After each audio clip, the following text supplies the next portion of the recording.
বলছি কারা কারা আমার মতো ঘুরতে যেতে আর শপিং করতে ভালোবাসো একটু কমেন্ট করে বলো তো। আমায় যদি রোজ ঘুরতে নিয়ে যায় আমার মনে হয় রোজ ভালো হয়, আর যদি এরকম শপিং করতে নিয়ে যায় তাহলে আর তো কোনো কথাই রইলো না। আসলে বাড়িতে একটু পুজো দেবো বলে ফল পাকড় কিনতে বেরিয়েছিলাম।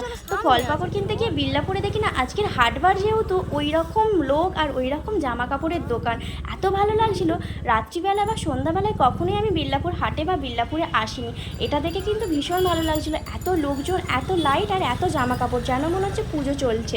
আর এখানে তো সবসময়ই বিক্রি হয়, অবশ্য শনিবার করে বিশেষ করে। আমি তো দুপুরবেলায় দেখিয়েছিলাম, তবে কোনো দিন রাতে আসিনি বলেই মনে এতটা ভালো লাগছে। এখানে রাস্তার দুধারে দুদিকে চোখ রাখলে দেখতে পাবেন নানান রকম জিনিস, জামা কাপড় থেকে শুরু করে খাবার দাবার, খেলনা, সাজগোজ। এখানে কিছু নাইটি দেখছিলাম, নাইটিগুলো কিন্তু একেবারে সুতির কাপড় আর ভীষণ সুন্দর। আর এখানে ছেঁড়া কাটা ফাটা কিছুই নেই, কিন্তু একটু বেছে নিতে হবে। মাত্র 140 টাকা করে দিচ্ছিল। সবাই যে ভালো তার কথা বলছি না, এরা যারা ফুটে বসে আসলে এদের দোকান থাকে না তো তাই জন্য। তবে এনার নাইটিগুলো সত্যি সুন্দর, আমাকে কিন্তু জল দিয়ে ধুয়ে দেখিয়ে দিয়েছে যে রং চটবে কিনা। তো যাই হোক, এখানে দেখো ছেলেদেরও অনেক জামা কাপড় আছে, বাচ্চাদেরও পোশাক আশাক আছে, জুতো বিক্রি হচ্ছে, টেবিল ক্লথ বিক্রি হচ্ছে, আরও কিন্তু খাবার মোমো স্টল দেখলাম, তারপরে রয়েছে ফুচকা। আর এখানে দেখো রয়েছে আলু, পেঁয়াজ, আরও বড় বড় কাঁঠাল, আম, মানে আঁশফল, সমস্ত রকম ফল পাকড় পেয়ে যাবে।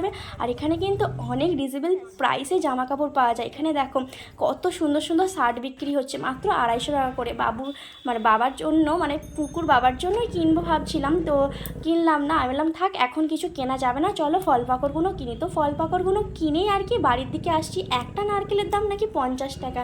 হাই রে ভগবান, বাজার দর কোথায় গেছে। তবে যাই করো, ফল পাকড় কিনে বাড়ি ফিরছি যখন, তখন তোমাদের দেখালাম, তখনও কিন্তু সেইরকম পরিমাণে ভিড়। আর সেখানে দেখো কত কিছু, তবে সবাই এখন গোছাচ্ছে বাড়ি যাবে বলে। আর তোমাদের দেখিয়ে দিচ্ছি রাস্তার কতটা দূর আমি এগিয়ে চলে এসেছি, তবু কিন্তু দোকান আর শেষ হচ্ছে না, যেন রথের মেলা এখানেই হচ্ছে। তো বন্ধুরা, ভিডিওটা কেমন লাগলো, ভালো লাগলে লাইক